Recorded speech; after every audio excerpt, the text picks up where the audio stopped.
وهنايا البنات كسيت البطاطا كيما هكا دواور كيما هكا باش ندير لوطي. دوك نملحهم ونحطهم يتقلاو. انايا البنات اللوطي تاعي نشتيه البطاطا تاعي تكون مقليه، اذا كنتو ما تحبوه ما يكونش مقلي ما تقليوش البطاطا تاعي كيما تحبوا. وهنايا البنات انا حطيتها تقلى بعد ما ملحتها. دوكا حطيتها تقلى، دوك نقلت كميه بكل. كي نقلت كميه بكل نرجع لكم باش نكمل الخطوات الاخرى. وهنايا البنات جيت باش نداوي البولمه تاع اللوطي، حطيت فيها شويه زبده، حطيت فيها طراس الجنحين. انايا البنات نشتي ندير اللوطي تاعي بالجنحين، حساب نشتي هكا يكون بالجنحين. انايا نتوما ديروه بالواحد اللي تشتيوه، ديروه بالدجاج ديروه باللحم كيما تحبوا. وهنايا البنات نقعد نقلي في الجنحين مع الزبده باش الجنحين يديو طعم الزبده.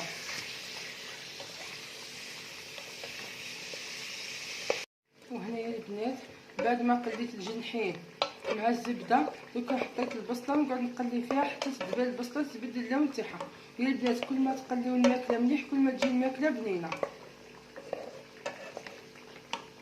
ديال البنات زدت حطيت الثوم وقعدت نقلي فيه كيما هكا حتى يتقلى مليح.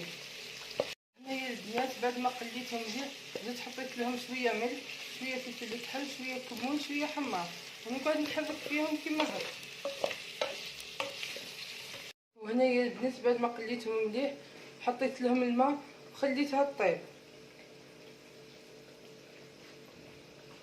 وهنايا بعد ما طابوا الجنحين حطيت لهم مغرف طماطم تاع البايض ونخليها طيب. وهنايا بعد ما طابت البطاطا حطيتها في البلاط تاع الكوشه ومن بعد نحط فوقها طماطم. وهنايا هاني حطيت طماطم،